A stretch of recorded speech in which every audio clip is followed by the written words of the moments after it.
Dis Rosestad 100.6 FM, hierdie is waar jy wil wees en ons gesels met Andrew Hofmeyer van die NCPD. Hoe gaan dit, Andrew? Môre Enrico, het gaan goed met jou? Goed, dankie, ek is bly om dit te hoor.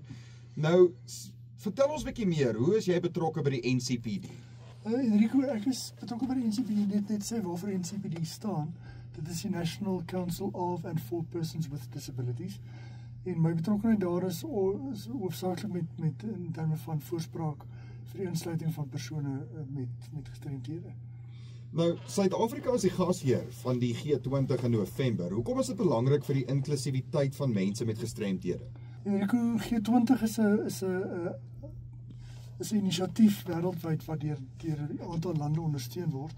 En oor al die jare het persone met gestremdhede probeer om betrokkenheid te hê in die gesprek. Die gesprekke binne die G20 gaan oor beleidsaanpassings en insluiting van kwessies waarmee die sosiale publiek nie meer uitdagings wat hulle het en wat hulle mee sukkel.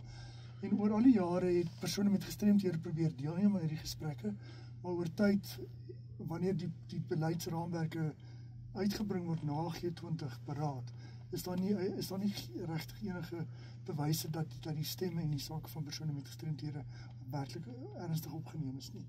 En ons betrokkenheid hierby is om werklik seker te maak dat die sake en die uitdagings wat persone met gestremdhede daagliks in die oë staar, wel aandag kry.